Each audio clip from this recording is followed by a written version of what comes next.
Muito bem, vamos continuar o nosso estudo do livro A Gênese. Nós estamos no capítulo 14, falando sobre os fluidos. Nós estamos agora na segunda parte, explicação de alguns fatos considerados sobrenaturais. Nós vamos então a partir do item número 23. No nosso encontro anterior, nós falamos aqui do item número 22, e eu então vou dar uma lida nele, porque ele não é um texto muito longo, só para a gente poder engrenar aqui a nossa continuação. Então diz assim Kardec: o perispírito é o traço de união entre a vida corporal e a vida espiritual. É por ele que o espírito encarnado está em contínuo contato com os desencarnados. É por ele, enfim, que ocorrem, com o homem, fenômenos especiais que não têm sua origem na matéria tangível e que, por essa razão, parecem sobrenaturais. É nas propriedades e nas irradiações do fluido perispiritual que se deve procurar a causa da dupla vista, ou vista espiritual, que também se pode chamar de vista psíquica, da qual muitas pessoas são dotadas. Muitas vezes a contragosto, assim como a vista sonambúlica. O perispírito é o órgão sensitivo do espírito. É por seu intermédio que o espírito encarnado tem a percepção das coisas espirituais que escapam aos sentidos carnais. Pelos órgãos do corpo, a visão, a audição e as diversas sensações são localizadas e limitadas à percepção das coisas materiais. Pelo sentido espiritual, elas são generalizadas. O espírito vê, ouve e sente por todo o seu ser o que se encontra na esfera de irradiação do seu fluido perispiritual. No homem, esses fenômenos são a manifestação da vida espiritual. É a alma que atua fora do organismo. Na dupla vista ou percepção pelo sentido espiritual, ele não vê pelos olhos do corpo, embora muitas vezes, por hábito, ele os dirija em direção ao ponto que chama a sua atenção. Ele vê pelos olhos da alma, e a prova disso é que vê tudo também com os olhos fechados, e além do alcance de sua visão. Então, foi esse o tema que nós conversamos na semana passada, e agora a gente entra no 23, então, continuando ainda esse raciocínio. Ele diz assim: ainda que durante a vida o espírito se encontre preso ao corpo pelo perispírito, ele não se acha tão escravizado que não possa alongar sua corrente e transportar-se para longe, seja sobre a terra, seja sobre qualquer ponto do espaço. É com desgosto que o espírito está ligado ao seu corpo, porque sua vida normal é a liberdade, enquanto que a vida corpórea é a do servo preso à gleba de terra. Então Kardec faz aqui uma comparação. Ele usa naturalmente palavras com um simbolismo que mostra esse vínculo do perispírito ou do espírito ao corpo físico. Então ele diz que se encontra preso ao corpo. Esse preso está aqui destacado em itálico, para chamar a atenção que não é exatamente esse o sentido que nós devemos dar a essa ideia. E aqui então falar sobre a liberdade que o espírito desfruta pelo fato de não estar na sua natureza se desenvolver apenas no mundo físico, no mundo material. Nós somos, a princípio, ou por princípio, espíritos libertos da matéria. E aí nos vinculamos a ela para nos submetermos a esse processo de desenvolvimento pela encarnação, pelas reencarnações. Bom, Gilberto. Então aqui traz para nós essa primeira ideia. E o ponto importante, quando ele diz assim que, aqui ele faz uma colocação bastante curiosa, ele não se acha tão escravizado que não possa alongar sua corrente e transportar-se para longe, seja sobre a terra, seja sobre qualquer ponto do espaço. Essa ideia dessa corrente lembra exatamente aquele laço fluídico que prende o perispírito ao corpo, que nós já tivemos citações de Kardec, tivemos citações de André Luiz, tivemos citações de outros espíritos que falam sobre aquele famoso cordão prateado. Kardec já utilizou outras expressões, um cordão luminoso. André Luiz fala de um cordão prateado, mostrando que o espírito, se distanciando do seu corpo físico, ele mantém esse vínculo. E não é uma conexão Wi-Fi, como nós temos hoje, dos nossos aparelhos eletrônicos se conectando à internet, onde você não vê as ondas que fazem essa conexão. No caso do espírito, considerando naturalmente a sensibilidade que o espírito tem para perceber esse elemento, vê-se que o espírito, embora ele esteja num local, há alguma coisa o vinculando a um outro elemento à sua distância, a distância de onde ele se encontra. Se ele está próximo ao corpo físico, obviamente dá para perceber essa conexão.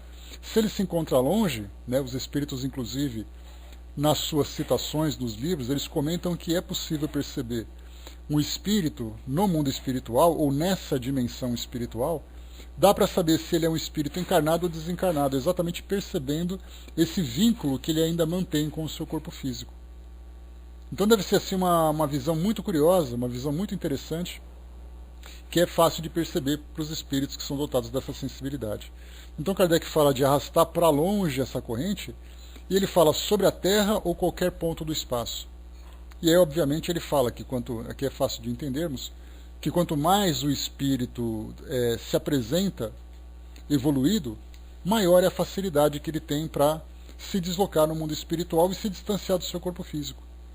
Quanto mais apegado ao mundo físico ele se encontra, mais próximo ao seu corpo ele vai ficar.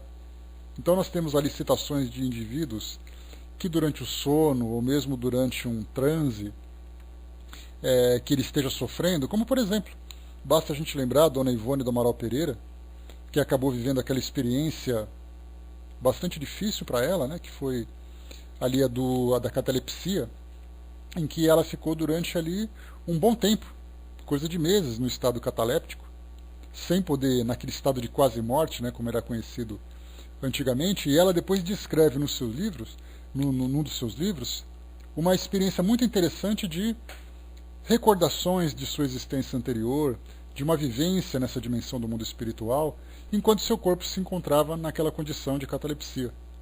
Então, mesmo em desdobramento, vivenciando essas lembranças que ela tinha, e além das experiências que ela vivia no seu corpo, aqui no mundo material, em contato com outros espíritos, ela se encontrava vinculada com seu corpo. Enquanto que outros espíritos falam de encontros no mundo espiritual, uma citação bastante interessante é do livro Transição Planetária. Bom dia, pessoal que chegou. Transição Planetária, em que mostra a reunião de espíritos trabalhando num planejamento reencarnatório.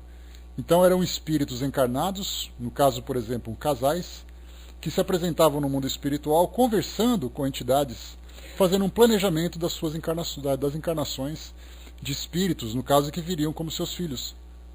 E aí falava sobre o estado de torpor que muitos casais se apresentavam, né, porque não é todo mundo que se emancipa durante esse momento do sono, e tem lucidez. Provavelmente vocês devem se lembrar de sonhos que já tiveram, eu pelo menos me lembro dos meus, em que você, durante o sono, parece que tem um sono quase que incontrolável. Então a gente fica meio que atordoado, meio desorientado durante os nossos sonos, durante os nossos sonhos, mostrando exatamente a dificuldade que o espírito tem durante esse desdobramento de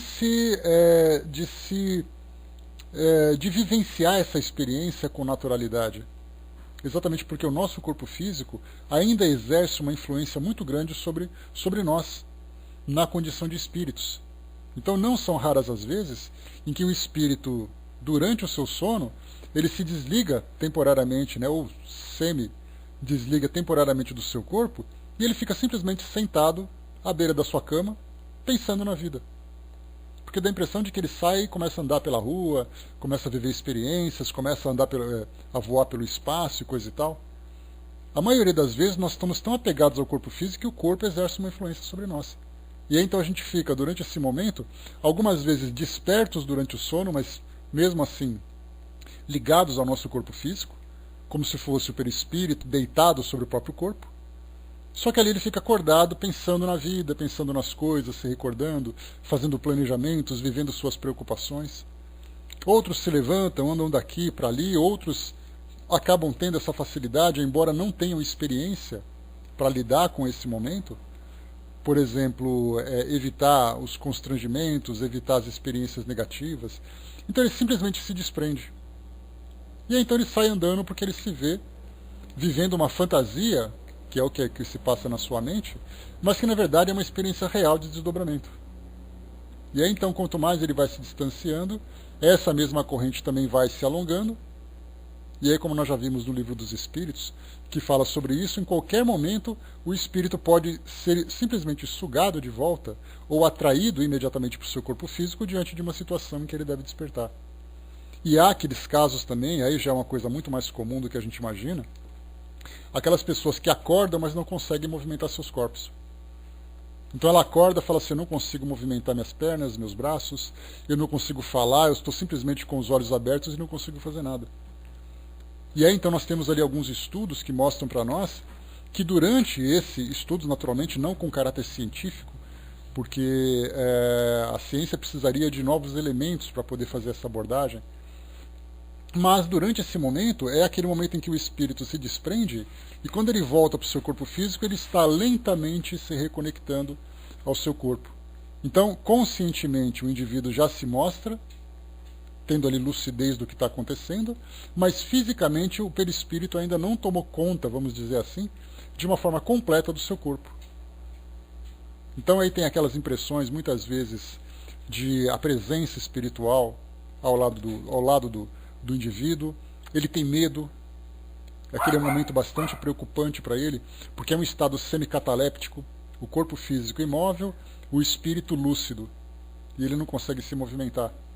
Então muitas pessoas têm essa experiência e acabam depois sofrendo todos os constrangimentos dessa experiência.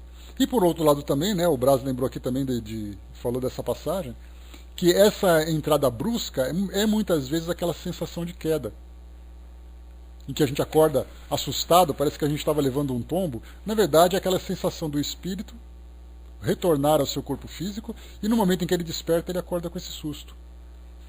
Então hoje para a psicologia, para a medicina, fala exatamente sobre o estado cataléptico, fala sobre uma questão neurológica, obviamente porque não considera o espírito como sendo um elemento válido para essas análises. Mas através da doutrina espírita e das observações que nós temos oportunidade de fazer, nós percebemos que esse elemento a mais contribui diretamente para essas experiências. Aqui o Braz chegou a dizer, né, que chega até a doer, né, quando faz esse retorno imediato também, algo bastante complicado. A Angelina colocou também um susto certa vez porque acordei diante de mim, estava a janela. O sonambulismo também é uma outra experiência interessante, o espírito lúcido tomando conta do seu próprio corpo, ele acaba então se andando de um lado para o outro. Então nós já tivemos situações de sonambulismo natural e sonambulismo induzido. Esse sonambulismo induzido, que era feito através do magnetismo, é aquele que nós podemos entender hoje algo como se fosse a hipnose. Então o indivíduo entra naquele transe hipnótico, ele começa a conversar com naturalidade, começa a ter uma percepção natural. E aí, nesse caso, é o espírito que fala num estado de consciência diferente, num nível de consciência diferente. Luiz colocou, né, por 2 vezes já acordei sem saber quem era, totalmente sem reconhecer o lugar. Muitas vezes a gente acorda meio desorientado mesmo.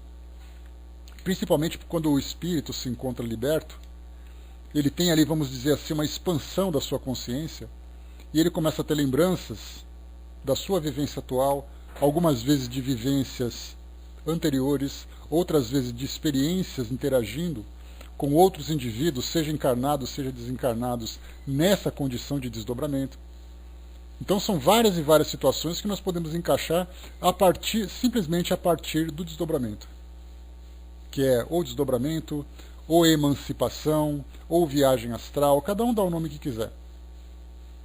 Porque isso não é a gente lembra sempre que nós espíritas utilizamos esses termos comuns durante os nossos estudos porque foi muito mais fácil padronizar e nos entendemos a partir dessas definições. Mas nós lembramos sempre que as experiências de desdobramento, emancipação, ou viagem astral, ou outro nome qualquer, são experiências vivenciadas em várias culturas. Portanto, cada uma dá um nome que acha mais interessante. No Espiritismo nós não utilizamos, por exemplo, a expressão astral. Nós falamos sobre mundo espiritual. Por isso a viagem astral é relativa às culturas, às escolas que observam o mundo espiritual a partir dessa denominação. Então nós vemos assim que esse tipo de experiência ele traz para nós vários, vamos dizer assim, esse capítulo da emancipação, ou desdobramento, traz para nós vários subcapítulos falando sobre questões morais, sobre questões neurológicas, sobre questões mediúnicas.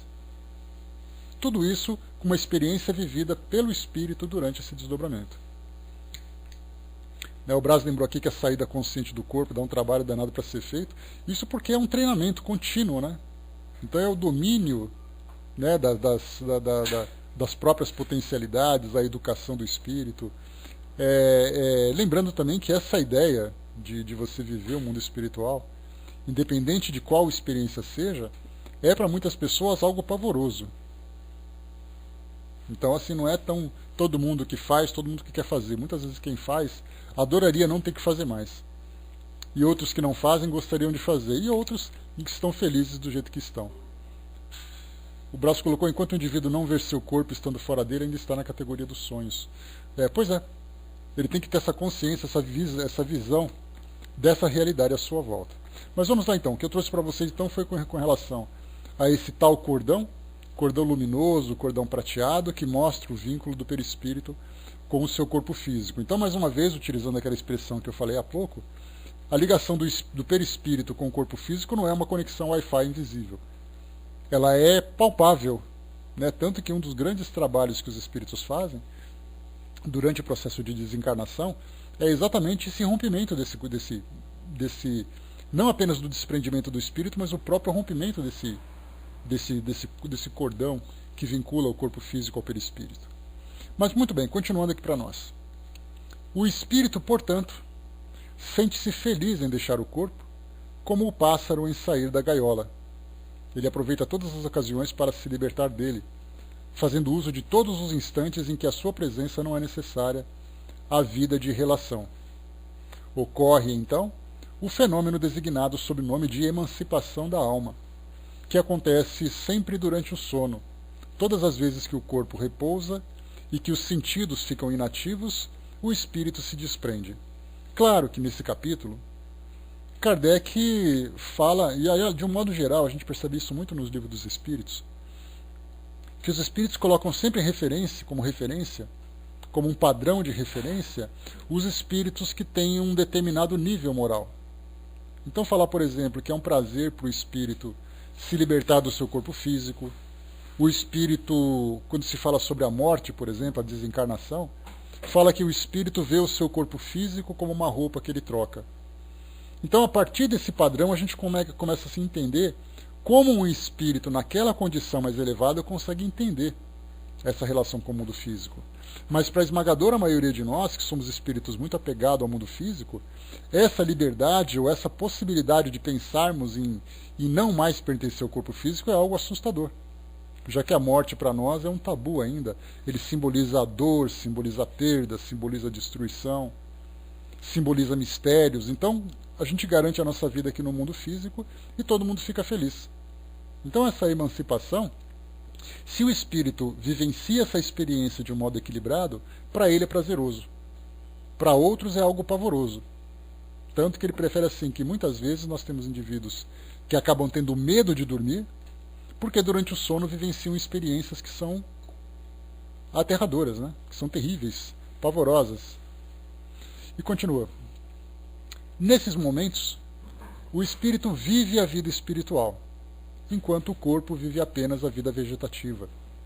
Ele fica, em parte, no estado em que ficará após a morte.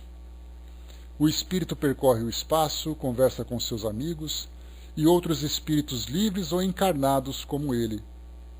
Então, quantas vezes nós temos conferências no mundo espiritual ou na dimensão espiritual envolvendo espíritos encarnados e desencarnados. E como eu falei para vocês, é fácil para os espíritos identificar quem são aqueles que estão encarnados ou desencarnados exatamente por causa desse vínculo, desse cordão que faz essa conexão. Então a vida espiritual é aquilo que nós vivemos durante esses momentos. Claro que vai surgir aquela dúvida, quer dizer que todos os sonhos trazem para nós essa mesma experiência? Não, nós já vimos aqui, já estudamos sobre essa questão dos sonhos, que eles podem, Kardec vai falar um pouquinho daqui a pouco sobre isso, que ele pode se encaixar em 3 aspectos diferentes. O sonho pode ser, por exemplo, quem que nunca lembrou durante o sono de uma festa, de um programa na televisão, alguma coisa do gênero. Então significa que aquele momento, aquele evento vivenciado pelo indivíduo no estado de vigília, acordado, acaba depois repercutindo na sua memória, na sua mente, durante o momento do sono. Então é como se ele revivesse aquele momento por causa das impressões que ele sofreu durante aquela experiência. Essa é a primeira parte. Então nós vivemos durante o sono as preocupações e experiências vividas durante a vida. A segunda parte do sonho, ela é vivida em especial, como o próprio Freud trouxe para nós, né, o grande pai da psicanálise. Ele trouxe para nós então que muitas vezes através do sonho nós exteriorizamos ideias, sensações, impressões acumuladas no nosso subconsciente. E ele traz principalmente as questões sexuais, que sonhos envolvendo questões sexuais trazem elementos do psiquismo daquela pessoa. Então isso também é possível. Então as nossas frustrações, as nossas impressões, preocupações, os nossos traumas acabam se refletindo durante o sono, quando nós temos ali um maior relaxamento, e a nossa mente então tem mais liberdade para poder se soltar. E a terceira parte, que aí entra então a questão da doutrina espírita, fala exatamente sobre a vivência da emancipação. E aí nós perguntamos assim, o espírito então se desprende, ele faz ali os seus passeios, vive as suas experiências, quando ele volta, ele traz uma relativa lembrança daquilo que ele vivenciou no plano espiritual. Se não é uma lembrança, acaba sendo uma impressão. Então nós nos perguntamos, mas como é que é possível definir cada uma dessas experiências? Se aquilo foi uma lembrança presente, do meu presente, da minha realidade, se é algo do meu subconsciente ou se é algo que eu vivi espiritualmente. Aí cada um vai poder definir. O Divaldo Franco ele traz para nós uma ideia, eu nunca tive essa experiência, mas ele diz assim que quando você tem uma experiência, um sonho que aparece para você meio que em preto e branco, você está tendo na verdade um sonho. Se aparece meio colorido é porque você está tendo uma experiência de desdobramento. Então se vocês já viveram esse tipo de experiência, dá para usar essa tática, né? Eu nunca tive, para mim foi tudo, me parece que é tudo meio colorido, mesmo que seja uma coisa meio boba do dia a dia, né? Mas então nós temos essas experiências do sonho, que na verdade é um grande mistério para todos nós. Hoje a psicologia, a psiquiatria, as neurociências de modo geral, se veem ainda muito impotentes diante dos sonhos para trazer uma resposta definitiva. Porque a mente, de modo geral, para nós já é algo muito enigmático.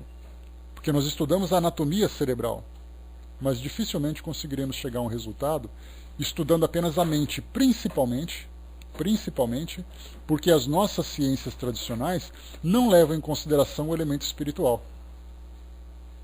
E aí, para quem gosta de estudar essa parte de psicologia, as obras de Joana de Ângeles são muito interessantes, porque elas começam a falar do indivíduo como sendo espírito, e aí leva em consideração as suas experiências anteriores, aquilo que ele foi acumulando em termos de conhecimento, de vivências emocionais.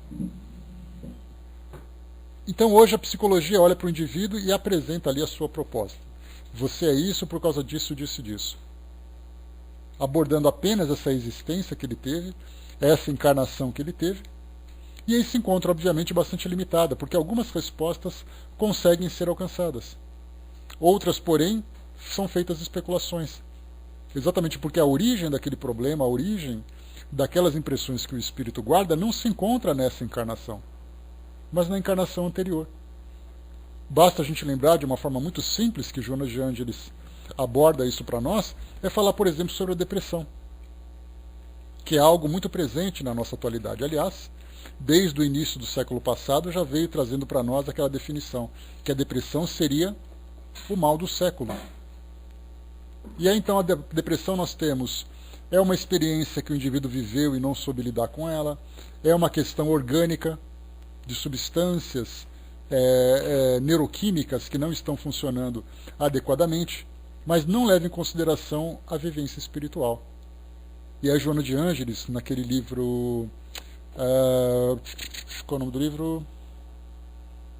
Me ajuda aí, gente. Do livro que fala sobre emoções, doenças mentais, doenças, psicopatologias. Me fugiu o nome do livro agora. Tá, depois vocês colocam aí que a gente vai lembrar. Mas ela fala principalmente, né? Tá, ela fala principalmente de tudo aquilo que o espírito traz de bagagem emocional. Não é um livro de autoconhecimento, é o título do livro que eu não me lembro. Conflitos existenciais. Eu acho que é isso o nome do livro, Conflitos Existenciais. Então ela fala sobre ciúme, fala sobre a ansiedade, fala sobre depressão e tudo mais, e ela sempre leva em consideração o espírito na sua condição integral, trazendo impressões do passado, vivendo as impressões do presente, fazendo então aquela mistura e muitas vezes apresentando então esses conflitos. Por isso então no caso da depressão nós temos sim a parte psicológica de situações que o indivíduo está vivendo. Nós temos também a parte neurológica que interfere no seu desenvolvimento, mas nós temos também a parte espiritual que ela não é considerada. Por isso, enquanto as nossas ciências não levarem em consideração esse elemento extracorpóreo, elas ficarão limitadas nas suas impressões. Teve um caso de uma jovem que eu conversei com ela, que ela falava sobre sonhos que ela teve premonitórios. Que ela viu, por exemplo, durante o sonho que ela poderia sofrer um acidente e que alguma entidade disse para ela que não tivesse preocupação, que não seria nada demais. Quando foi naquele mesmo dia, na parte da tarde, ela estava num carro, esse carro sofreu um acidente e ela não teve problema nenhum. E ela depois conversou isso com a psicóloga. E ela então foi encaminhada a um psiquiatra porque ela estava tendo pensamentos autodestrutivos. E não simplesmente levou em consideração a possibilidade de uma visão premonitória, já que a visão materialista fica presa naquela condição. Obviamente que ela parou de ir na psicóloga, não frequentou o psiquiatra e tentou buscar outros caminhos para encontrar a resposta. Então as nossas ciências hoje estão muito presas ainda nessa condição material. Quando começarmos a ter essa visão, e felizmente hoje nós temos a nossa medicina estudando, não o espírito propriamente dito, ainda, mas estudando a espiritualidade. A gente tem o Dr. Sérgio Felipe, que é um neurocientista daqui de São Paulo, ali um dos criadores da Uniespírito, na Universidade do Espírito, que ele conseguiu implantar na Universidade Federal de São Paulo, né, que é a antiga Faculdade Paulista de Medicina, a cadeira de espiritualidade, para que os médicos vissem o indivíduo não apenas na condição física, como um organismo, mas visse também como um indivíduo que tem esse elemento espiritual a ser considerado. O braço colocou lá em cima, né? Se massagearmos dentro da... dá para lembrar, né? Também são várias táticas, né, Brás? Eu lembro de um livro que eu li que quando você acordasse e você falasse aquela palavra te ajudaria a gravar os seus sonhos para você não esquecer. Né? A palavra era tão boa que nem da palavra eu lembro mais, quanto mais dos meus sonhos. Né? A Miriam colocou alguns psicólogos que estudam sonhos, dizem que quando nos vemos estamos projetando ideias, e quando temos certas cenas por nós mesmos é uma experiência real. Podemos projetar em alguém ou algo, um medo, uma alegria, etc. São experiências de psicólogos, são tentativas dos psicólogos para explicar essa questão. E por isso hoje, um trabalho muito importante feito aqui no Brasil é da Associação Brasileira de Psicólogos Espíritas, a ABRAP. Para quem quiser, vou dar uma chegadinha lá no site da ABRAP, abrap.com.br, e ali nós temos várias palestras que são gravadas ou transmitidas ao vivo, ele falando sobre a psicologia, mas considerando também esse elemento espiritual. Alguma coisa muito bacana para quem gosta de estudar essa parte da psicologia. A Cindizinha colocou lá em cima, em alguns dos meus sonhos eu estava acordada, consciente de que eram sonhos, né? Esses eu penso foram experiências do plano espiritual. Engraçado Cindizinha que quando eu estou sonhando e eu percebo que eu estou sonhando, eu acordo. Nessa hora eu podia falar assim, eu podia aproveitar, né? Mas na hora que eu falo, mas peraí, isso aqui é um sonho, eu acordo. Então na hora acaba estragando toda a brincadeira. A Angelina colocou, há mais de 10 anos, eu tive um sonho, um jovem sentou-se à minha cabeceira e conversou comigo nitidamente 20 minutos. Depois falou que estava à minha procura, que estava a minha... Deixa eu ver aqui. Estava à sua procura e depois despediu-se e disse que voltava em agosto. Né? Cada um sabe exatamente a impressão que tem. Agora o problema é que quando nós tememos o mundo espiritual, essas experiências acabam sendo bastante desagradáveis. Então, aquilo que poderia ser uma experiência que você poderia continuar, que você poderia aprender cada vez mais, se aprofundar cada vez mais, acaba ficando algo superficial em virtude do medo. E isso é culpa de quem? É culpa das escolas que nós temos hoje, tanto das escolas religiosas, como das escolas psicológicas, né? Quando eu falo escolas psicológicas, nós falamos de várias linhas da psicologia que falam sobre a questão da morte. Mas falam a questão da morte como uma interrupção da vida, e não como a morte um processo de transformação. Se você fala como interrupção da vida, desculpem, como fala sobre a interrupção da vida, significa que a sua vida vai acabar a partir dali, ou que quando você perder alguém, você vai perder a partir dali. Nós temos, por exemplo, a parte de o trabalho feito pelo luto, pela psicologia, que nada mais é do que um trabalho de aceitação da perda, principalmente dentro da visão de tanatologia, mas não fala daquilo que pode vir depois. Então não é assim você se separou, é você definitivamente perdeu, e você tem que aprender a lidar com essa perda. Mas isso aí é estudo de psicologia, que quem for capaz depois de fazer isso vai fazer. Continuando então. O laço fluídico, que o prende ao corpo, só é definitivamente rompido com a morte. Olha só, o laço fluídico é esse tal cordão que nós falamos.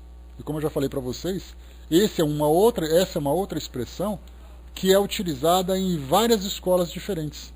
Então nós podemos ter laço fluídico, cordão luminoso, cordão prateado, cada um usando um nome diferente. Então cabe a nós, primeiro, considerar a validade dessa informação. Existe realmente esse elemento que faz essa ligação? Sim, existe. Qual é a melhor expressão que nós vamos utilizar para defini-lo? Aí então cada uma escolhe aquilo que for melhor. Para nós, podemos chamar de laço fluídico. Para quem gosta das obras de André Luiz, pode chamar de cordão prateado, não tem problema. O importante é entender como ele funciona, que para nós ainda é muito difícil, já que nós não sabemos ainda do que ele é feito. Claro que ele é feito de fluido. Como nós não entendemos o fluido, consequentemente não entendemos também do que ele é feito. A separação completa só ocorre com a extinção absoluta da atividade do princípio vital. E aí já é um outro elemento também falar sobre o princípio vital, que é exatamente aquele elemento que dá vida àquilo que é inerte. Mas o princípio vital não é o princípio inteligente, é diferente. Uma planta, uma bactéria, uma ameba, um camundongo, qualquer ser vivo é dotado dessa vitalidade, desse princípio vital. A partir de cada fase de desenvolvimento desse elemento, desse ser vivo, ele vai então apresentar agora o seu elemento intelectual, com maior ou menor consciência, que é o princípio inteligente. Então ele diz assim ainda: enquanto o corpo vive, o espírito, seja qual for a distância que se encontra, é instantaneamente chamado, desde que sua presença seja necessária. Então ele retorna ao curso da vida exterior de relação. Essa vida exterior de relação é uma expressão que Kardec utiliza bastante, quando ele fala exatamente de você estar consciente se relacionando na sua vida social. Acordado, vivo, ativo, se relacionando naturalmente. Mas enquanto isso, ele acaba vivendo uma experiência espiritual, que também não deixa de ser uma vida exterior, mas agora nessa dimensão específica do mundo espiritual. Então, lembrando sempre, né, aqui a gente viu no Livro dos Espíritos essa passagem, que fala exatamente, né, que o espírito ele pode se distanciar o tanto quanto ele puder, de acordo com o seu grau evolutivo, né? Bom dia, Regina, bom dia, pessoal. Tanto quanto ele puder, mas ele jamais perde o contato com o seu corpo físico, e como o espírito se transporta pela velocidade do pensamento, que para nós ainda é algo muito difícil de entender, porque somente vivendo essa experiência nós somos capazes de entender exatamente o seu significado. Mas quando nós estudamos no Livro dos Espíritos, aquele capítulo que fala sobre as sensações e percepções dos espíritos, nós fizemos algumas experiências sobre isso, para entender exatamente qual é a velocidade do pensamento. E aí nós fizemos aquela brincadeira, né? Todo mundo agora dá uma paradinha, todo mundo fica em silêncio, concentrado, e pense na Torre Eiffel. Pronto, a imagem que vocês projetaram foi o tempo que vocês levaram para poder ir até lá pelo pensamento. E o espírito, quanto mais liberto ele estiver da matéria, em termos de apego, de dependência da vivência no mundo material, quanto mais liberto ele estiver, maior é a facilidade que ele tem para poder se desprender, ou para poder se deslocar a essa velocidade. Enquanto outros, que estão muito apegados ao mundo material, dependem, por exemplo, de transporte público. Um carro, um ônibus, um avião, um navio. Pode parecer engraçado? Sim, é engraçado. Mas isso mostra exatamente a dependência que cada espírito tem. O apego que ele tem e a densidade do seu perispírito de acordo com essa vivência que ele tem ligada ao mundo físico. E continua. Tá. Às vezes, ao despertar, conserva uma lembrança das suas peregrinações, uma viagem mais ou menos precisa que constitui o sonho. Dele costuma trazer, em todos os casos, intuições que lhe sugerem ideias e pensamentos novos, justificando o provérbio: a noite é boa conselheira. Então, nós temos ali também vários casos, não podemos simplesmente generalizar. Quantas vezes nós encontramos soluções durante aquele momento de sono, não porque nós tivemos uma intuição, mas pelo fato de nós nos desligarmos temporariamente daquele problema, daquela questão, e aí depois nós começamos a pensar com mais lucidez. Então, como eu falei para vocês, os sonhos podem ser interpretados dessas três formas, daquelas três formas. Uma delas é a vivência espiritual, que acontece com muito mais frequência do que nós imaginamos, mas nós não registramos os eventos que foram experimentados. E continua. Assim também se explicam certos fatos característicos do sonambulismo natural e do magnético, da catalepsia, da letargia, do êxtase, etc., que nada mais são que manifestações da vida espiritual. Aí nós já estudamos sobre eles, né? A parte do sonambulismo, essa expressão sonambulismo, ela é utilizada por Kardec naquela época, porque não havia uma expressão diferente. Como eu falei para vocês, a ideia da hipnose, ela começou a ser trabalhada no final do século XIX, começo do século XX, quando ela se tornou ali um elemento oficial. E até mesmo a parapsicologia também veio depois. Então o sonambulismo era uma expressão utilizada para várias questões. Então o sonambulismo natural é aquele indivíduo que dorme e sai andando pela casa, sai falando, sai fazendo, muitas vezes com lucidez, outras vezes correndo riscos, sofrendo ali, né, as consequências da falta de autocontrole. Inclusive muitos crimes são cometidos a partir do sonambulismo, mas é o espírito que está vivenciando aquela experiência, a sua mente produz uma realidade. Como ele tem a facilidade de viver a experiência sonambúlica, essa imagem criada no seu pensamento se torna uma realidade para ele. E no caso do magnético, que no passado o indivíduo ficava naquele estado de relaxamento, era feita uma aplicação magnética do magnetismo, do passe, para que aquela pessoa entrasse no estado de transe, e ela entrava. E aí então também vivia várias experiências, né? Então depois a gente pode estudar um pouco melhor alguns casos que falam sobre sonambulismo natural e sonambulismo magnético.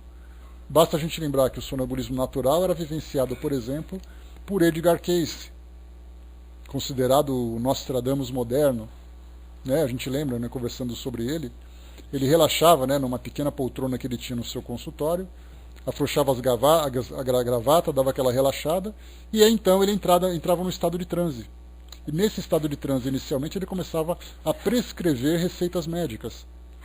E ele falava o que a pessoa tinha de doença, porque ele tinha, nessa dupla vista, a capacidade de ver os órgãos daquela pessoa e traçar um diagnóstico. Isso tudo documentado. Não é simplesmente algo que passou na televisão ou virou um conto qualquer. E depois ele começou a trabalhar com a parte de profecias, de premonições, e ele trazia informações muito reais, em especial sobre a Segunda Guerra Mundial e tudo mais. E isso durante um estado sonambúlico, durante o estado de transe. Então são várias e várias experiências, né? A catalepsia, o cataléptico nesse caso é aquele que é aquela experiência de morte aparente que para muitas pessoas causavam assim uma impressão terrível, aquele medo de ser enterrado vivo, pessoas que despertam num necrotério, num velório, são informações que aparecem com frequência na mídia. E a gente fica se perguntando como é que os médicos foram tão incompetentes que não tiveram a capacidade de perceber que a pessoa estava viva. E a gente lembra que a experiência de quase morte, muitas vezes, ela traz para nós ali uma impressão realmente de odor, de rigidez cadavérica, a aparência pálida. E dependendo da instituição em que o indivíduo se encontra, o diagnóstico é feito por uma análise clínica. não através de recursos tecnológicos. E aí então detecta-se a morte do indivíduo e todos os procedimentos estão tomados. Então, basta quem conhecer mais uma vez, quem quiser conhecer detalhes dessa experiência, a dona Ivone da Amaral Pereira. Ela conta que aos 3 anos de idade, em alguns casos, então, esse odor que sai é até mesmo essa impressão de decomposição. Porque a oxigenação fica tão baixa que os tecidos começam a sofrer. Então ela teve isso aos 3 anos de idade, estava num caixãozinho, dentro de casa sendo velada, e de repente começou a chorar. Depois, aos 17 anos, teve uma experiência longa, me parece que foram 3 meses nessa condição, mas aí como a família já conhecia, já não teve esse problema com ela, então a gente vai estudar sobre ela depois. Que eu estou aqui planejando fazer esse estudo e é bem legal. Conhecer a vida dela, as experiências mediúnicas que ela teve, vale a pena a gente aprender, que é muita coisa legal que ela apresenta. Então esse é o caso de catalepsia. No caso da letargia, é aquela paralisação parcial que o corpo sofre, que muitas vezes impressionam, né, aqueles que sofrem isso. No caso do êxtase, é uma experiência também mediúnica. O êxtase é uma expressão, como o próprio nome fala, é uma expressão da alma que traz para ele uma alegria indefinível. Santa Teresa d'Ávila foi o espírito, foi uma pessoa que viveu essa experiência, inclusive a canonização dela se deu exatamente por ter vivido isso, e ela se sentiu simplesmente na presença de Deus, vivendo esse êxtase. É aquele momento de sono, que ela não acordava, e aí então quando ela voltou, ela começou a descrever aquela sensação do paraíso. E isso também é uma experiência mediúnica. E dentre outras experiências dessa relação do espírito com o corpo. Então, como Kardec coloca, que nada mais são que manifestações da vida espiritual. E a gente vai ler, sim, tanto o Dramas da Obsessão, Devação do Invisível, e outro livro também que ela tem, são 3 livros bem legais que vale a pena a gente estudar. Muito bem, então aqui nesse item 23, a gente viu aqui, não apenas falando sobre o perispírito, mas falando também sobre o desdobramento, a emancipação, e todas as experiências que chegam para nós através dessa emancipação. Continuando aqui para nós, certamente nós teríamos várias e várias histórias para contar, cada um contando a sua experiência pessoal, que certamente seriam também experiências fascinantes, né? Mas aí basta lembrar que, conhecendo o mecanismo, conhecendo a fisiologia do fenômeno, dá para a gente começar a ter respostas sobre várias situações, inclusive uma que Kardec não trouxe para nós, é a parte da premonição, que ele vai falar daqui a pouquinho também. Vamos lá, item número 24. Visto que a visão espiritual não se efetua pelos olhos do corpo, segue-se que a percepção das coisas não acontece por meio da luz comum. De fato, a luz material, entre aspas, né, é feita para o mundo material. Para o mundo espiritual, existe uma luz especial cuja natureza nos é desconhecida, mas que, sem dúvida, é uma das propriedades do fluido etéreo adequada às percepções visuais da alma. Há, portanto, a luz material e a luz espiritual. Muito bem, até aqui, a gente já viu também naquele capítulo que fala sobre sensações e percepções dos espíritos, nós vimos como o espírito capta essas imagens que estão à sua volta, ou esses elementos que estão à sua volta. Nós chegamos a falar até um pouquinho sobre química, né? Estudando, por exemplo, sobre o átomo, estudando sobre a camada eletrônica, a sua eletrosfera, falamos sobre a quantidade de energia que é irradiada a partir de um átomo. Então, como tudo é feito de átomo, tudo que é matéria no nosso mundo hoje é feito de átomo, consequentemente ele irradia energia. O espírito, então, na condição de desencarnado ou de desdobramento, ele é capaz de perceber essa energia. Por isso, então, ele não precisa da luz. A gente lembra que os nossos olhos funcionam. Uma luz, seja natural, seja artificial, reflete sobre um objeto, ou ilumina um objeto. Essa luz depois reflete nos nossos olhos e nós conseguimos, então, perceber o formato do objeto que está sendo observado. E aí, então, no nosso cérebro, nós temos um arquivo identificando vários formatos. E esse é um detalhe importante. Por que nós sabemos que uma mesa é uma mesa? Porque na nossa mente existe uma, vamos dizer assim, uma fotografia dizendo que aquele objeto é uma mesa. E tudo aquilo que se assemelha a ele, nós utilizamos essa expressão. Então nós temos ali, vamos chutar vários objetos. Por exemplo, uma colher, uma mesa, um cachorro, uma nuvem. São todas imagens que estão registradas na nossa mente, no nosso cérebro. Quando nós, então, vemos esse objeto através dessa reflexão da luz, de imediato nós processamos essa informação e já damos nome para ele. É a mesma coisa que acontece com a audição. Por que nós sabemos que uma criança chorando é uma criança chorando? Porque nós sabemos que aquele som representa uma criança chorando. Um cachorro latindo é a mesma coisa. Um latido está registrado que quando nós ouvimos um barulho semelhante a ele, nós identificamos o cachorro. A mesma coisa acontece com o cheiro, a mesma coisa acontece com o paladar. Então o nosso banco de dados na nossa mente é algo assim imenso. Nós registramos imagens, registramos palavras, registramos ideias, registramos sensações. E aí, então nós vamos identificando cada uma delas conforme nós vamos tendo contato. Isso através dos nossos sentidos físicos. Agora, quando o espírito começa a viver essa experiência, ele não depende dessa imagem de luz, mas ele guarda também a fotografia para identificar exatamente aquela energia que é irradiada. Então nós levamos para o mundo espiritual ou vivendo aqui no mundo físico, esse arquivo pertence a nós, ele está na nossa mente registrado. Não importa se nós estamos encarnados ou desencarnados, nós estamos vivendo isso. E é por isso que os espíritos têm grande dificuldade, principalmente aqueles que são recém-desencarnados, de fazer uma descrição daquilo que eles estão vendo no mundo espiritual. Simplesmente porque aquelas imagens não compõem o seu banco de dados. Ou quando compõem a partir daquele momento, eles têm dificuldade de relatar para nós porque nós não temos aquela imagem. Por isso, então, como a gente já conversou anteriormente, os espíritos utilizam comparação. E muitas vezes essa comparação traz para nós um choque muito grande. Principalmente porque nós rejeitamos. Como é que a gente vai imaginar um rio feito de leite? Ele sabe o que é o rio, ele consegue falar o que é o leite. E aquilo que ele está vendo é alguma coisa que se parece com o rio e se parece com o leite. Então ele utiliza essa expressão. E aí ele fala para nós assim, eu estou vendo um rio de leite. E a gente vai dizer assim, até parece que no mundo espiritual tem rio de leite, né? Obviamente que não. Mas o mais próximo que ele conseguiu chegar para fazer uma descrição de acordo com o seu banco de dados é aquilo. E por isso nós vamos criando gradativamente, os espíritos tiveram um trabalho imenso para isso, coisa que nós não percebemos, de criar esse neologismo, essas novas palavras representando novas ideias que nós não vimos ainda. O próprio Kardec, quando ele falou perispírito, ele utilizou uma expressão que, no fundo, ela não é legítima. Se nós analisarmos a definição dela, observemos.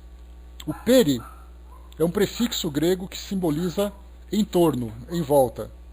Então eu posso falar de periferia, é aquilo que está em torno do centro. Perisperma é aquela pele da semente. Pericárdio é aquela pele do coração. E perispírito é aquela pele que fica em torno do espírito. Será que o espírito está dentro de um pacote de fluidos ou o fluido está misturado com ele? Então nós percebemos que até a palavra perispírito ela não é real. Ela não é verdadeira se nós analisarmos o seu sentido dentro do nosso vocabulário. Percebem a dificuldade que é? Falar de laço fluídico. Esse laço fluídico é o quê? É um laço de sapato que você pega um cadarço e amarra? Como é que existe esse vínculo? Então os espíritos vão utilizando palavras para facilitar o nosso entendimento, mas que na verdade ela não tem uma definição precisa para aquilo que nós estamos recebendo de informação do mundo espiritual. E aí então nós falamos, esse banco de dados, esse nosso vocabulário, ele é muito limitado. E aliás, só fazendo um parêntese, essa é uma das grandes dificuldades que nós temos hoje, de entender, de interpretar, por exemplo, um livro como a Bíblia, em especial o Antigo Testamento. Um livro que foi publicado há 3.200 anos, dá para a gente imaginar o que era o vocabulário naquela linguagem, naquela cultura, há 3.200 anos? A limitação que eles tinham para poder descrever as experiências, para descrever as ideias. E aí, então nós hoje temos o trabalho de ler aquilo e tentar interpretar através de uma adivinhação o que de fato eles queriam dizer. E aí, então, como nós não concordamos com aquilo que nós interpretamos, nós então descartamos a legitimidade ou o valor daquela obra. Esse é um grande problema que nós temos. O Tic Tac colocou, um amigo kardecista me contou que foi levado a ver um campo gramado ondulando como um mar. Ele achou fantástico. E vai explicar isso agora, Tic Tac. Um campo gramado ondulando como um mar. Olha só, campo gramado, a gente já pensa num gramado. Ondulando como um mar, quer dizer, ondas dentro de um campo gramado, a gente fala, o cara estava viajando mesmo. Ou seja, era o mais próximo que conseguiu definir. O Braço colocou lá em cima, Ramatiz escreveu um livro por nome de Fisiologia da Alma, duro de se ler e rico em informações, né? Quando li a descrição trazida pela TCI de um planeta chamado Marduk, fiquei voando, né? Também é a mesma coisa que nós pensamos. O que é um planeta para nós? É aquele corpo feito com a matéria que nós conhecemos, suspenso no espaço. E os núcleos espirituais que existem por aí, que chamam de planeta que nós não entendemos. É um problema complicado para nós. Vamos em frente aqui, pessoal. Então nós falamos aqui, né, que luz material e luz espiritual. A primeira, a luz material, em focos circunscritos nos corpos luminosos. A segunda tem seu foco em toda parte. Essa é a razão porque não há obstáculos para a visão espiritual. Ela não se detém nem pela distância, nem pela opacidade da matéria. Para ela não existe a obscuridade. Portanto, o mundo espiritual é iluminado pela luz espiritual, que tem seus próprios efeitos, do mesmo modo que o mundo material é iluminado pela luz solar. Quando eu falei para vocês sobre a energia que os átomos irradiam, nós estamos falando de matéria do mundo físico. Então essa matéria, por isso que um espírito num quarto completamente escuro, ele não fica, entre aspas, esbarrando nas coisas. Ele consegue ver aquilo que existe em volta dele porque ele vê energia. Ele não vê o objeto, ele não depende da luz. Ao contrário de nós, que num ambiente completamente escuro, saímos batendo cabeça, tropeçando, chutando porta e tudo mais. Quem nunca deu aquela topadinha com o dedinho na porta? Porque não estava enxergando a porta. O espírito não precisa passar por isso, porque ele não depende da luz para observar esse objeto.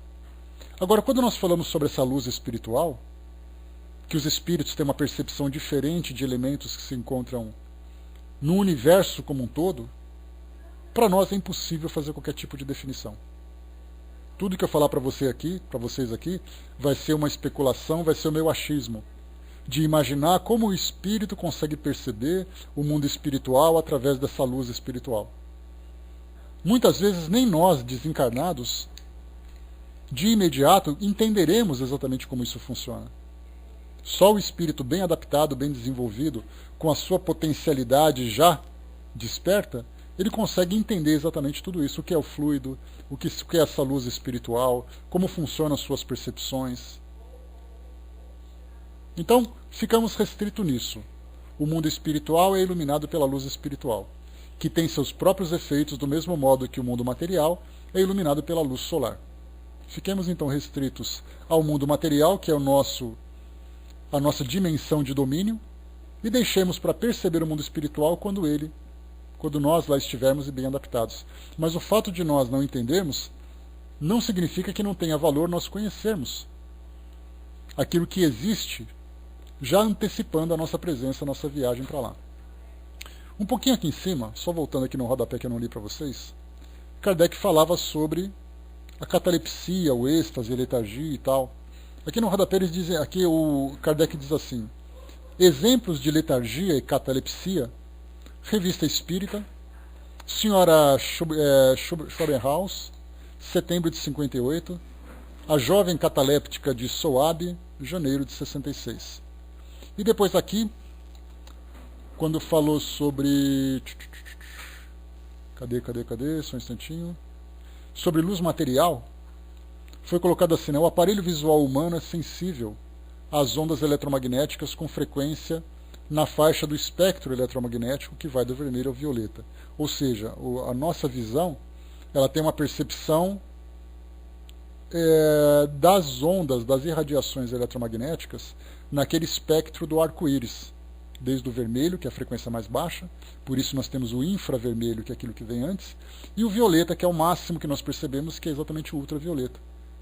E aí então, estudando sobre percepções e sensações dos espíritos, nós vimos assim como um espírito enxerga, por exemplo, uma flor. A beleza com que ele percebe as energias irradiando de uma flor é muito diferente daquilo que nós percebemos, porque a nossa visão se restringe àquelas cores.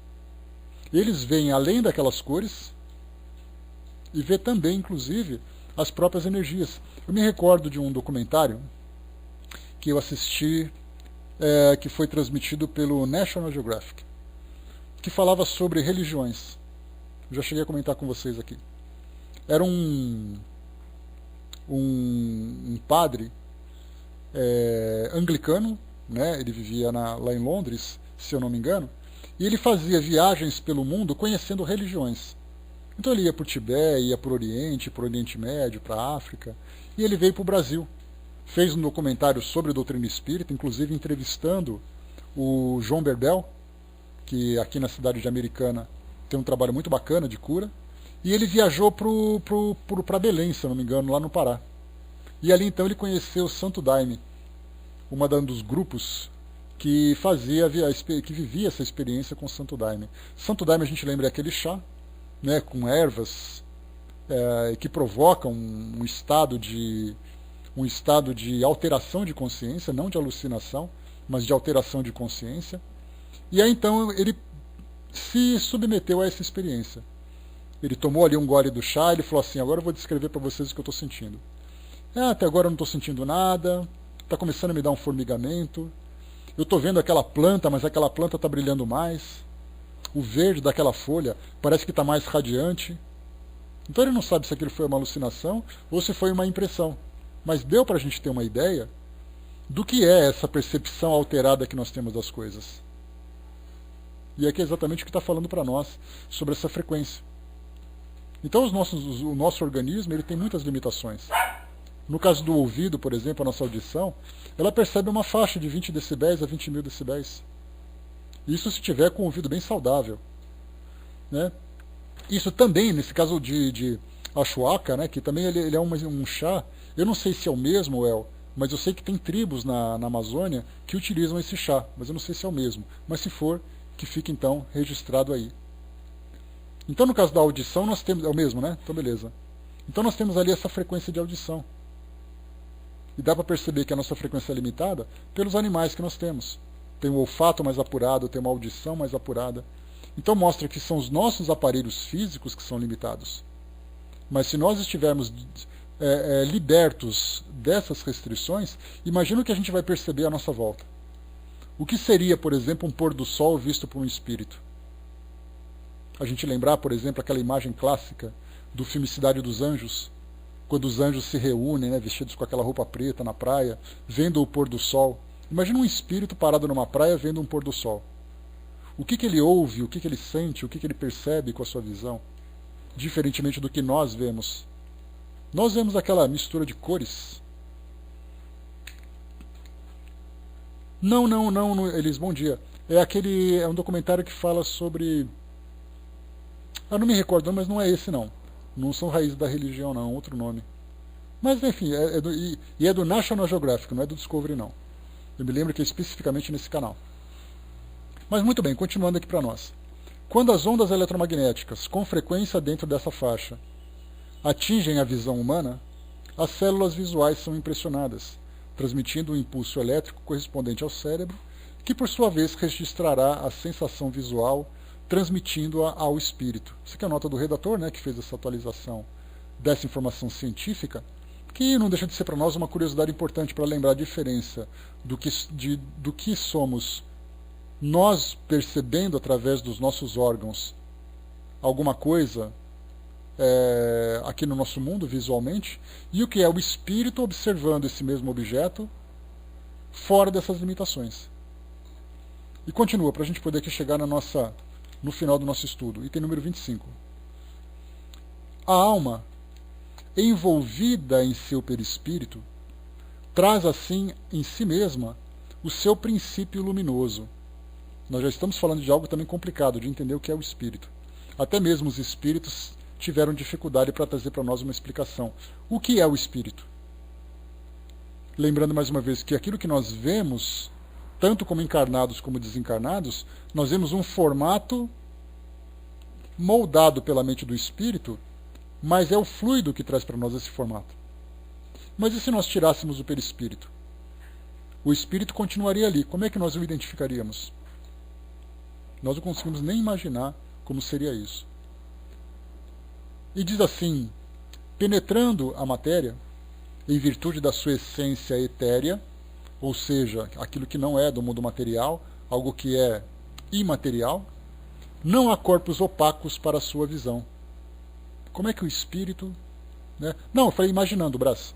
Imaginando você tirar o perispírito, imagina o espírito puro, como ele seria. De que forma que nós conseguiríamos vê-lo? Ou defini-lo, que é o mais complicado ainda. Então, muito bem. Como é que o espírito consegue ver através de uma parede, por exemplo? Para nós parece uma coisa meio fictícia dentro desses filmes que nós vemos, né? Visão de raio-x, ou então esses elementos infravermelhos, esses objetos, esses equipamentos infravermelhos. Mas como é que a gente pode analisar isso tudo? Deixa eu ver aqui. América, bom dia. Você falou da torre e o pensamento, e no meu quarto tem uma telha de vidro. Fechei os olhos e depois tapei o rosto com as mãos e vi tudo escuro, né? Pareceu um sol com duas pontas, né? Era uma borda vermelha e o centro amarelo. Fiquei com um pouco de medo.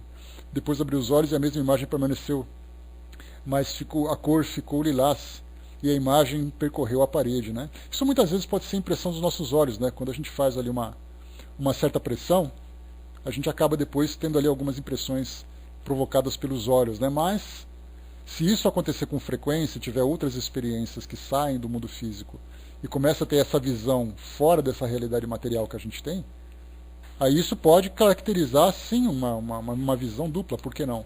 Mas aí tem que se analisar cuidadosamente, mas é bastante comum.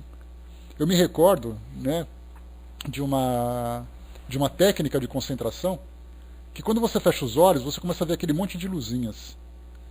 E essa técnica de concentração era você fazer com que todas essas luzes, piscando com os olhos fechados, ficassem concentradas todas no centro. Então, se você tiver tempo para fazer isso no mundo de hoje, ficar tentando colocar as bolinhas no centro da sua visão, boa sorte, que vai ser um grande desafio, né? Então, essa era uma das técnicas de concentração utilizadas, né, de meditação, de concentração e coisa e tal. Hoje as pessoas são mais zen, né? Fecham os olhos, imaginam uma praia, imaginam uma nuvem. Mas tem aqueles que falam assim, não, eu quero colocar as bolinhas lá no meio. Então, boa sorte. Vai dar um trabalhão, mas de repente dá certo. Mas são experiências que a gente acaba estimulando, né? O nosso cérebro estimulado, os nossos olhos também é a mesma coisa. Para a gente fechar, pessoal, vamos lá. Entretanto, a visão espiritual não tem o mesmo alcance, nem a mesma penetração em todos os espíritos. Aquilo que nós conversamos, né? Todos nós, enquanto espíritos, temos um potencial, mas esse potencial vai se desenvolvendo conforme o espírito vai evoluindo. Por isso, então, nós temos espíritos que não conseguem ultrapassar uma porta fechada, porque a porta para ele é muito densa, de acordo com o seu entendimento. A mente dele produz essa densidade, então a porta para ele é densa. Ele não consegue se libertar, por exemplo, durante o seu transporte, durante o seu deslocamento. Muitos espíritos dependem de andar, caminhar mesmo, tomar chuva, subir escada, enquanto que outros simplesmente se deslocam através daquela volitação ou através de um transporte que nós não conhecemos ainda. Então ele diz assim para nós: só os espíritos puros a possuem num grau máximo. Nos espíritos inferiores, ela é enfraquecida pela grosseria relativa do espírito, do perispírito, que se interpõe como uma espécie de nevoeiro. Aí nós temos aqui uma nota de rodapé, para podermos aqui registrar. Podemos comparar a acuidade da visão espiritual, limitada pela grosseria do perispírito, com a acuidade da visão física, limitada pela catarata. Tão logo se retire a película que encobre o cristalino, a acuidade visual é restabelecida. Então aqui é mais uma tentativa de comparação. A gente viu como é difícil, né? Até mesmo os redatores tentam utilizar alguma coisa da nossa realidade para fazer essa comparação, mas ela é, na verdade, uma comparação muito pobre. Mas é o máximo que nós conseguimos alcançar. E para fechar aqui o nosso estudo de hoje. Nos espíritos encarnados, a visão espiritual se manifesta em diversos graus, pelo fenômeno da segunda vista. Lembra dessa expressão: dupla vista, vista espiritual, vista psíquica, segunda vista. Kardec utilizou, só nesses 3 últimos itens que nós estudamos, 4 expressões diferentes para falar sobre essa visão espiritual. Mas o que vale para nós é captarmos a essência daquilo que ele quer dizer. Seja no sonambulismo natural ou magnético, seja no estado de vigília. Esse estado de vigília é muito interessante, que nós temos ali uma capacidade que alguns indivíduos têm, e essa é uma capacidade anímica, de ver, por exemplo, através dos objetos. Tem um documentário uma reportagem, feito por um Globo Repórter, que se encontra no YouTube, que tem um senhor que você vai visitá-lo, eu não me lembro se ele é do centro-oeste do Brasil, do estado de Goiás, eu não me recordo, mas você chega nele e fala assim: olha, eu vim aqui fazer uma consulta. E ele diz assim: eu estou vendo o seu problema. Então ele tinha não somente uma capacidade sensitiva de sentir aquilo que o outro sentia, em termos de dor, em termos de algum mal-estar, alguma coisa assim, mas ele também tinha a capacidade de ver os órgãos internos daquela pessoa. Então ele olhava assim, e por que órgãos internos? Porque a pele é um órgão, né? Palmelo, não, mas não era Palmelo, mas de repente pode ser também uma outra pessoa, Miriam. Mas era assim uma cidade normal, não era assim Foi até visitado, inclusive, pelo Carlos Embaçaí. Se vocês colocarem assim, Globo Repórter, Carlos Embaçaí, no YouTube, vocês vão encontrar exatamente essa matéria, que mostra assim essa visita a essa pessoa, além também de uma outra experiência mediúnica que ele vivenciou. Então ele foi até lá e conversou, né? Ele só vê, né? Esse outro não, esse outro você chega, ele começa a sentir a dor da pessoa. Tem aquela dor de estômago, aquela gastrite, ele já começa a sentir dor de estômago só pelo fato da pessoa se aproximar, né? Então isso mostra o quê? Que essa dupla vista também pode acontecer no estado de vigília. O que é claro, a princípio a gente fala assim: nossa, deve ser muito legal. Nem sempre. A gente lembra que esse tipo de coisa nós não escolhemos, né? A gente simplesmente vivencia. E dependendo da crença que a pessoa tem, da cultura que ela tem, ela pode ter uma maior ou menor impressão, e isso provocar nela um efeito positivo ou bastante negativo. A Tic-Tac colocou, né, disse um conhecido meu, viajado fora do corpo, que o show de luzes e cores do lado dela é indescritível, né? Inclusive tem aqueles casos de pessoas que conseguem perceber aquela energia irradiando em torno de um outro indivíduo. Aquele que ele chama de aura, né? Então você olha assim, você vê a aura daquela pessoa, você consegue ver a identidade, né, energética dela. A gente pode utilizar essa expressão, né, identidade energética, porque você vê a radiação dela pelas cores, pela intensidade das cores, pela irradiação que ela tem. Você consegue perceber exatamente o que ela está sentindo. Então nós temos inclusive profissionais da psicologia que se beneficiam muito disso, que tem essa sensibilidade. Então a pessoa costuma fazer as suas descrições dos seus problemas, mas na verdade o problema está estampado nela. E dotado dessa sensibilidade, consegue perceber essas irradiações. Alguns veem isso apenas no estado de transe. Eu me recordo de um amigo, para a gente poder fechar, foi ele inclusive que me orientou a iniciar os estudos espíritas, né? Ele seria assim o meu mentor quando eu me aproximei da doutrina espírita. E ele então, me recordo que num trabalho de passe, respondo sim, Luiz, um instantinho só que eu já falo para você. Então num trabalho de passe que ele fazia, ele estava com lucidez, ele não estava no estado de transe, e ele fazia assim, então durante o passe ele falava assim: você está vendo isso? E eu, né, médium tijolo como sou, falava assim: vendo o quê? O que está saindo da minha mão? Eu falei: não estou vendo nada. E ele começou assim, como se fosse contornar, e uma irradiação que fazia com que os dedos dele ficassem mais prolongados. Então ele falava assim: olha a energia saindo da minha mão aqui. Eu falei: mas eu não estou vendo nada. Isso porque ele tinha já essa sensibilidade, e mais ainda concentrado naquele trabalho, ele tinha uma concentração maior. Ele tinha uma sensibilidade maior naquele momento. Então a gente vê que essa dupla vista, ela pode acontecer nesses estados de transe, quando a consciência se encontra alterada, seja de uma forma natural, seja de uma forma provocada, como é o caso do magnetismo, ou mesmo ele pode desenvolver essa sensibilidade de dupla vista durante o estado de vigília. Vigília lembra vigiando, vigilância, acordado. Então, para muitas pessoas, isso parece ser alguma coisa muito legal. No caso do Edgar Cayce, como eu falei para vocês, ele tinha necessidade de entrar no estado de transe. Aí ele dava aparentemente, aquela pequena cochilada, aí depois ele abriu os olhos, mas percebia que ele não precisava desses olhos abertos, e ele começava a descrever para a pessoa: estou vendo o seu estômago um pouco mais inchado, o seu pulmão está um pouco alterado, e começava a trazer então, né, o seu intestino com essa ou aquela característica e coisa e tal. Para poder fechar, o Luiz colocou aqui, né? Isso, Carlos com Y no final, o Fletcher. Então o Luiz perguntou aqui onde se localiza a consciência. No Livro dos Espíritos tem essa resposta, Luiz. Os Espíritos colocam assim que elas ficam... Ela não tem um local, uma localidade no espírito. Mas quando você observa um indivíduo encarnado, ou mesmo um espírito, ela fica mais concentrada na altura da sua mente. Porque é exatamente ali que é o centro do pensamento. E se você pudesse dizer assim, onde fica o centro das emoções? Quando nós passamos por um estado emocional profundo, seja ele positivo, seja negativo, não é no peito que a gente sente aquele apertar? Então nós podemos dizer assim que essas energias ficam mais concentradas onde o espírito a potencializa. Basta a gente lembrar, por exemplo, que Manuel Filomeno de Miranda, no seu livro Sexo e Obsessão, ele comentava que para aqueles espíritos que tinham obsessão doentia por sexo, aliás, toda obsessão é doentia, né? Mas aquela obsessão pela sexualidade, que alterava o seu comportamento no mundo espiritual, de uma forma patológica, tinha uma grande concentração energética nos seus órgãos genitais. E por isso provocava deformidades perispirituais naqueles indivíduos.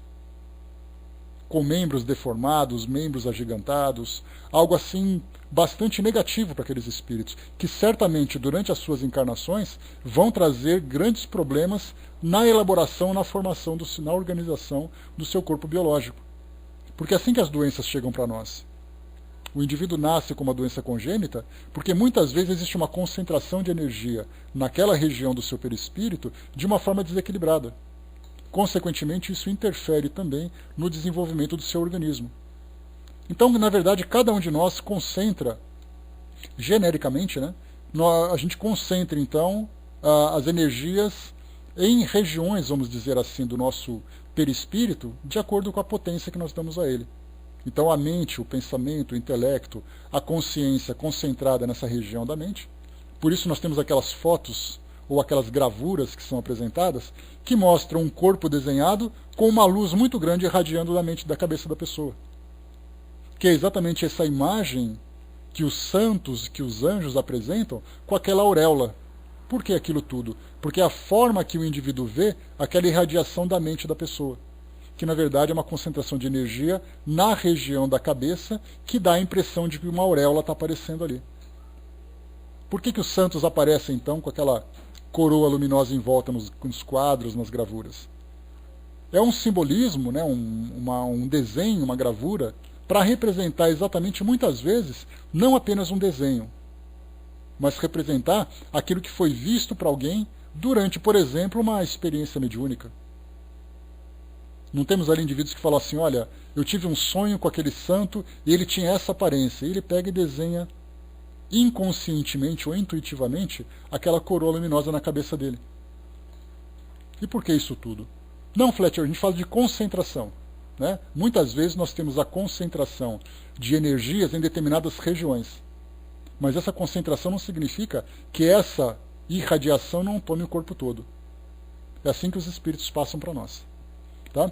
Pessoal, fechando por aqui então o nosso estudo de hoje. A mesma coisa, Tico e Teco, né? Só que a gente lembra sempre, né, que essa irradiação, hoje ela é tomada quase que automaticamente. Ninguém consegue desenhar, por exemplo, Jesus ou Maria, né, Nossa Senhora, ou muitas vezes um santo, sem colocar essa auréola em volta. É quase que um registro da santidade ou do divinismo daquele ser. Mas para aqueles que conseguem perceber, tiveram contato com esses espíritos, vem uma luz muito grande irradiando. Basta a gente lembrar, por exemplo, a descrição de Paulo de Tarso, lá às portas de Damasco, quando viu Jesus. Uma grande luz iluminou, se apresentou aos olhos de Paulo, e ele então ouviu uma voz dizendo: Paulo, Paulo, Saulo, Saulo, por que me persegues? O que significaria essa luz? Claro que nós vamos especular aqui, dizendo que era a grande luminosidade de Jesus e coisa e tal, mas vai que era. Muito bem, pessoal, fechando por aqui. O Dudu colocou a foto de Maria feita pelos espíritos, não tem auréola. Né? É porque, na verdade, Dudu, os espíritos descrevem para nós de uma forma muito diferente da crendice popular. Eles vão relatar não o brilho que o espírito tem, eles vão relatar o formato, porque é isso que interessa para nós. Mas, por exemplo, nós pegamos a foto de Emmanuel, que certamente é um espírito que tem uma elevação espiritual significativa. Como é que nós poderíamos vê-lo? Como nós nos vemos uns aos outros, ou como nós vemos um espírito que irradia uma quantidade de energia pela sua elevação? Mas o que interessa para nós não é o brilho, porque do contrário, principalmente para nós, encarnados, nós somos muito impressionáveis. Então, se um espírito desenha um outro espírito e coloca esses raiozinhos de luz em volta dele, pronto. Para nós é um prato cheio para fazer um altar e começarmos então a viver aquela adoração toda. Seria um grande problema. Então os espíritos procuram passar para nós as coisas da forma como elas são, da forma mais natural possível, para evitar que nós criemos então todo esse misticismo em torno dessas ideias. O Tico Teco colocou: pelas palavras parece que ele era mesmo, né? Olha, eu, Tico Teco, pelo trabalho, pela obra, né, eu não tenho dúvidas com relação a isso, né? Independente da qualquer tipo de ideia de idolatria, mas é o reconhecimento.